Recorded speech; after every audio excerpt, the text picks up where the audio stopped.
Welcome, artist friends. Today we're going to visit the subject of art is everywhere, value. I'm Mr. Bryant. I'm from Laurel Magnet School of the Arts in Laurel, Mississippi. We're part of the Mississippi Arts Commission's Whole School Project, which means that we use art to teach academics like dance, visual art, music. We teach the academics through those things. So, before we get started, I want you to know what supplies to think about, but you don't have to have exactly what I have. Today, I need you to have an instrument for drawing, which could be a marker, a pencil, a pen, anything that you like the most, the thing you're the most comfortable with.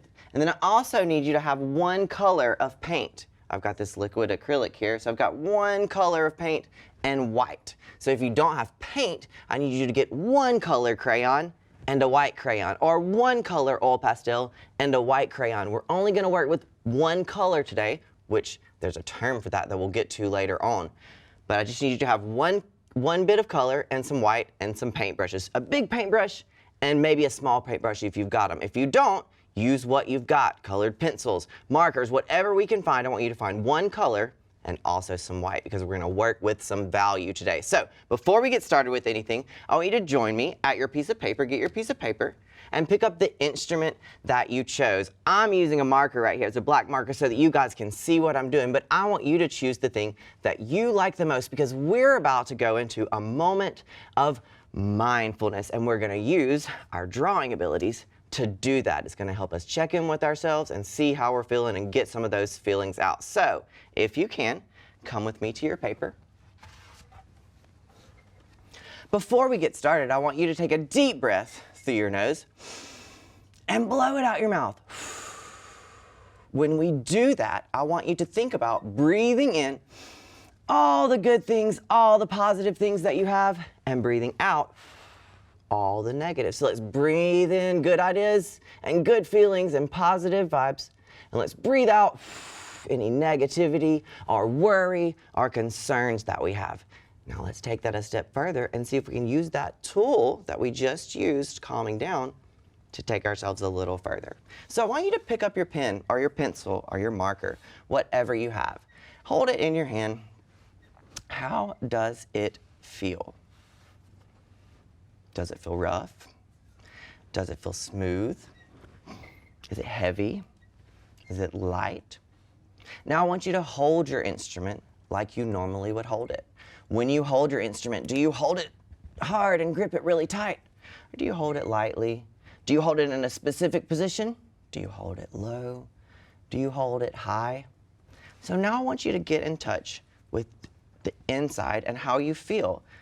Think about how it feels to hold this instrument. We write all the time, but we don't think about the feeling of writing and the feeling it gives our bodies. That's awareness. It's being aware of ourselves, and it's super important in life, and it's super important in art. So I want you to take the lid off of your instrument, whatever you have, and we're going to take our instrument, and I want you to put the tip of your instrument on the paper. Just let it rest there before you let it move at all. How does that feel? How hard do you press? Do you enjoy putting the tip on the paper? Does it stress you out a little bit? Did you worry about where to put the tip on your paper? Did you want me to tell you a specific spot? All of those things are things that we can get concerned about, and they can hold us back when we're making art and when we're doing things in daily life. So think about how it feels to put that on there, and think about your response to being told to put the tip of the paper on there without a specific spot. Did it stress you out, or do you not care at all? Be aware of yourself. Now I want you to let the paper, the pen and the paper or the marker, let it move across there. Now as we're doing this, I just want you to make lines on the paper. I don't want you to think about a specific image. I don't want you to look at something and draw it. You don't even have to look at the paper. What I want you to do is pay attention to how it feels. What are your senses telling you about the paper? Are you making straight lines because they make you feel good? Are you making curvy lines because they make you feel a little wonky?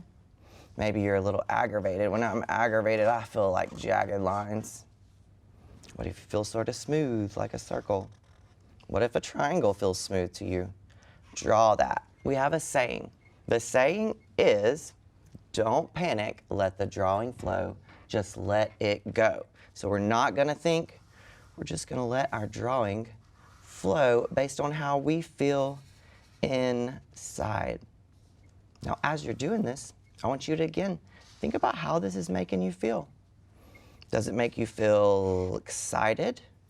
Or maybe does it make you feel negative about this? Maybe you're stressed out about how your drawing looks. Maybe you wanted a specific image to draw so you could have instructions.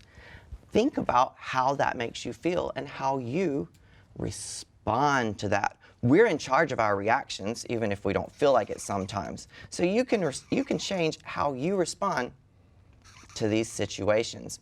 So I want you to just keep doodling, paying attention to your thoughts. You might be surprised how positive your thoughts are, but you might be surprised how negative our thoughts can be. Whatever your thoughts are, we're going to sit with them and be glad that we have them. Now, when you're done, you can keep going as long as you want to, of course. I'm going to pause for a second, but when you feel real good about it, you go ahead and put that to the side. And I want you to say thank you to your thoughts. Say, thank you, thoughts. I'm so glad that we got that out of the way. I'm so glad that you helped me organize my feelings, and I'm so glad that we can move forward. So what we just did was a quick little mindfulness exercise, and it helped us just to be present or in the moment right now, aware of ourselves and aware of our surroundings. That's what scientists have to do. That's what artists have to do. It's a quality skill. So I want you to look at this really quick. We've got some tools that we can use to check on our mental health. We've got a mental health toolkit up here, and it's just 4 things that we can use. We just used one of them. We can distract ourselves. Distracting is very easy, right? Some of us are very good at being a distraction, but we can distract ourselves from the thoughts that we're having. If we're having some difficult thoughts, we can distract ourselves like we just did with that pen and paper just then. We distracted ourselves and we feel a little better.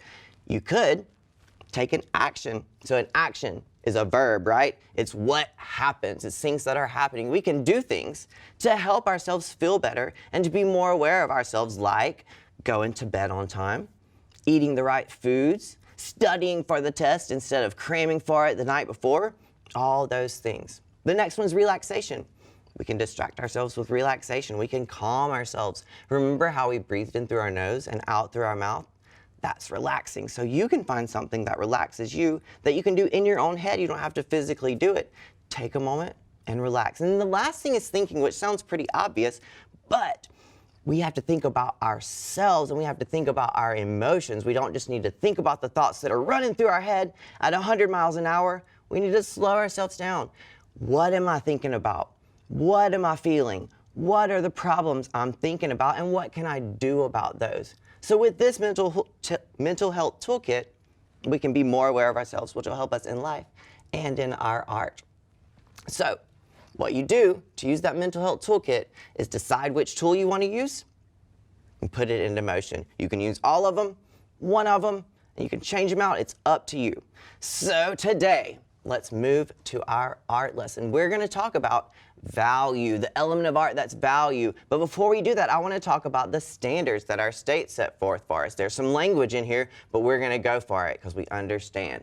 So what we're going to do today is synthesize and relate knowledge and personal experience to make art. Synthesize is a big word. It just means to translate, to make us understand, to make it known. So we're going to take the things that we know, the things that we've experienced, and our surroundings, and turn that into art. The things that we have, and that's what makes art fun for us, is that it's personal. It's about us. Now, I want you to be able to say at the end of this lesson, I understand that through art making, people make meaning by investigating and developing awareness of perceptions, knowledge, and experiences. That just means that I understand that when people make art, they become more aware of themselves, their environment, and the things around them, and they use their personal knowledge to make that art, and that's what makes it cool. Then I want you to be able to say, I can't develop a work of art based on observations, that's going to be a big word, of surroundings. You'll be able to make a work of art based on what you see and what you feel. Our surroundings can be our physical environment, but it also can be our mental environment. We're going to focus on that today.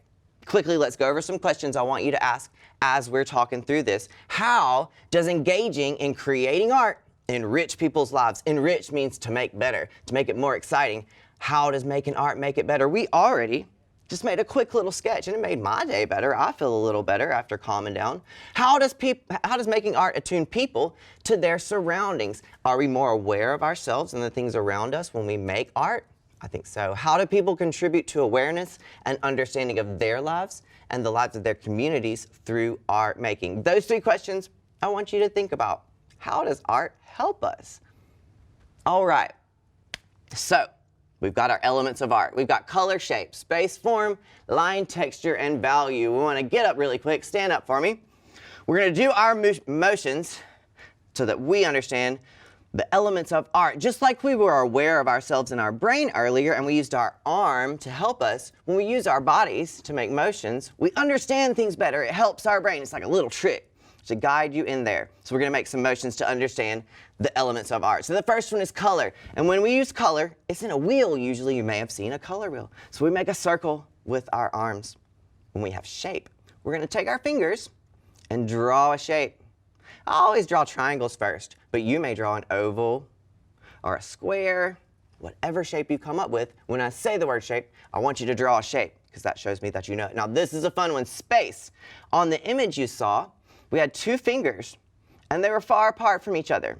And that made it exciting. The element of space is what made that image exciting to look at. Look at this. If my fingers are together, I'm bored. It's already happened. The motions happen.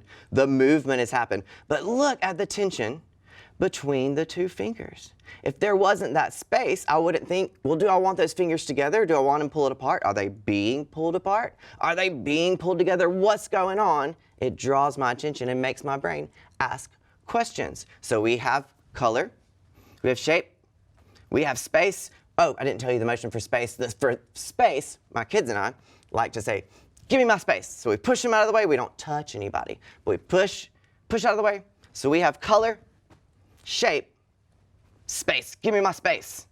And form. Form is when we take a shape and we bring it into real life and make it 3D. So I want to see your big muscles because they're so 3D. So with form, I want you to show me your muscles. So many muscles. All right. So we have color, shape, give me my space, form, and our next one is line. And I want you to make a line with your arms. We have diagonal lines. We have parallel lines, perpendicular lines, all sorts of lines. So when we say line, make a line. Then we've got texture, and texture is how something feels. In art, we have 2 kinds of textures. We have real texture and we have implied texture. Implied is a fancy word for suggested. We're suggesting the texture. If in art the texture is implied, it means that you can't actually feel it, but it looks like it would feel a certain way. So texture is how something feels or how it looks like it feels. So we're going to pretend like we touch something with our fingers and rub them like this. Hold your hands up. Texture. Our last one is value. Value, we're going to learn about later, goes from high to low. So we're going to let the value fall. So let's do them really quick with each other. We have color. Show me color. Yep, a circle. Shape. Make a shape. Exactly. Space. Give me my space. Form. Those muscles. Line. Texture. And value from high to low. Okay, so we've got all that out of the way. What I want you to know is that art is everywhere. You are all artists. That means that you find joy, inspiration, peace, new ideas, meaning, and other qualities that make us our lives better and improve our lives when we participate in all of the arts. Today, we're going to see if we can discover some of those positive qualities by exploring and observing, keyword observing, the world around us. So let's look at some of those words. I have 3 words on the screen. Those words look like they mean the same thing, but they don't. They mean something totally different. The word see just happens. The teacher walked past the door. You happened to see her. You weren't trying to see the teacher. She just came through, so you saw her. Look. You meant to look. I'm looking at this camera on purpose. It's not an accident. But then our big word of observation, the root of the observe, it means you looked with purpose And you did it with all your focus and attention. And that's what we have to do in school and in art. We have to look with a purpose and focus on it. It's easy to glance at something or see it. I can see anything, but a true artist uses their artist's eyes to observe. And that means we use our focus and all of our attention. So we're going to use those powers of observation and the powers that we learned with our artist's eyes and our mindfulness. We got in touch with ourselves, and we're going to create a project that explores the concept of value. So color. Every color can be dark or light. It can be very bright or intense, or it can be a little bit dull, and we have some language to describe that, and value is where that comes in. When we add white to a color, that's called tinting it. Not tint like we camp in a tent, T-I-N-T. We tint it, or we bring some value into it. If we add black to a color, we shade it. It makes it a little darker. So that's what we're going to play with today. We're just going to use one color, so how can we paint something with just one color? With our friend value, our tool of value. So I'm going to come over here. I want you to get whatever tools you have at home. You need a piece of paper, and then an instrument. If you're doing this with oil pastels or crayons, that's fine, because we're going to start out the same, and then we're going to go from there and take it lighter and lighter. So we're going to add value as it goes, and that value is going to help us understand our image. So the first thing that I want you to do is choose the color of paint that you want. I chose magenta. I love reds and pinks and purples and these colors, but I've gotten a little bit of magenta mixed up on here with my large paintbrush. It's all one shade, just one hue, not much variation. So I'm going to take my paintbrush. I'm going to hold it in my hand. How do you hold your paintbrush? Do we hold our paintbrush back here? No. Do we hold it right in the paint? No. We hold it right about there. So I'm going to take this, and I'm going to put sort of a rounded rectangle on the bottom half of my paper. You can do that now with me. Letting the paint slide on there, and I'm going to fill it in. So I've got a rounded rectangle. This is eventually going to be a vase, but with just one layer, can I tell what it is yet? Not necessarily, now that I told you, maybe. Okay, now we're going to use a skill. With our paintbrush, we're going to swirl our paint in little circles all over the top of this, as if this is a bouquet of flowers. So watch what I do. I'm going to touch my paint. I'm going to take it and make a circle. Now these are the same colors, so it's going to kind of look the same, right? But I'm going to just get the stroke of the paint in a circular motion. So you go, if you've got crayons, I want you to draw big circles and then fill them in with that color. If you've got oil pastels, draw a big circle, fill it in with that color. And I want you to make as many circles as you feel like making for your bouquet of flowers to demonstrate value. Now, all of this is one hue, one shade, one tint of magenta. So I want to take this and make it more detailed. So I'm going to start bringing the painting out. So what I'm going to do is I'm going to take some of the white pigment that I have, and I'm going to add it to an area of my paint. And the first time, I'm just going to take the value up a little bit. So I'm not going to go too white. So I'm going to take just a few drops, or if you've got scoops of paint, a few scoops of paint, whatever you're doing, just a little bit of white. And I'm going to mix that up together so that I get a little bit of a lighter color. Now, I'm not changing colors. It's not purple now. It's not red now. It's still magenta. It's just a little bit lighter. So I'm still taking my large brush, and I'm going to go in and add a little bit of details. First on my vase down here, why don't I go to the side and just make a little line really quickly right there. You can barely see the difference. It's not a huge difference, but it's gonna be if we keep going. So I'm gonna just take and make one mark in every circle that I drew. It's gonna be a subtle difference. Subtle is a word. It's kind of a silly word. It's S-U-B-T-L-E, and it means slight or a little bit.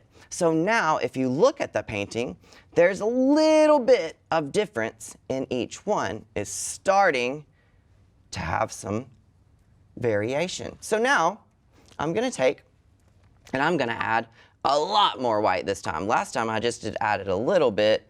Now I'm going to take and add a lot more white. I want it to be very different. So I'm adding a lot more white. Now, if you're using a crayon or an oil pastel, when I added the white, you won't mix it together. You're going to add it on top of the layer. So the first part that I did where I added just a subtle bit, make a little line. You don't have to add a lot.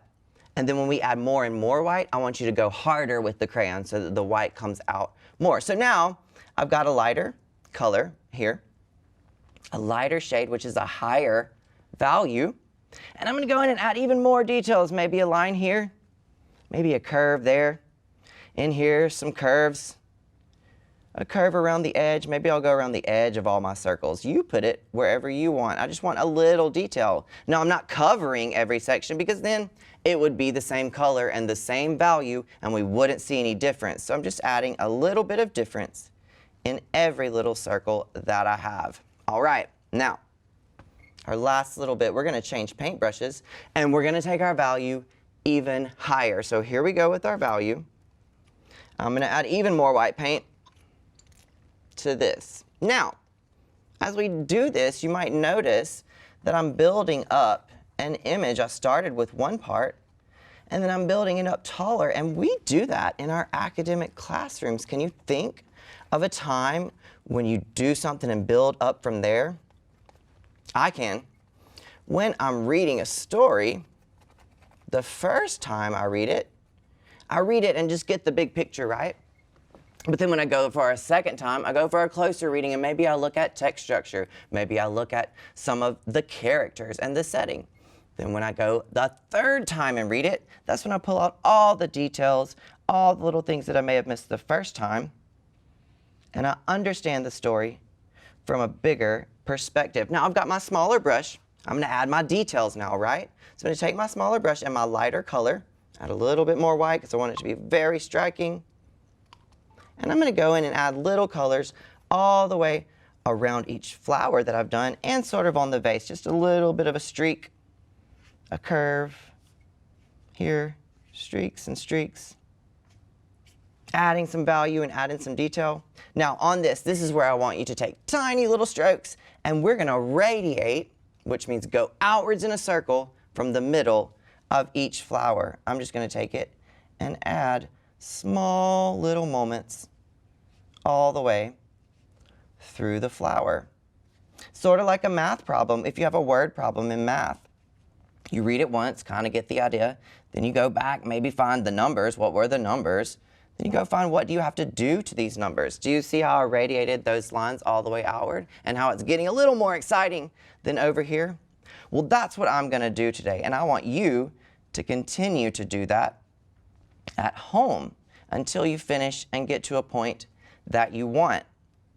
Before, I made another one where I started with the highest value and I took the value down in the same way, and that ended up like this. So I'm going to see where this one ends up and we'll go from there. I can't wait to see what you did. I'm so glad that you joined me today. I look forward to seeing you again. If you can get your parents' permission when you've done your artwork, go and hashtag it on social media, hashtag MPB Classroom. See you next time.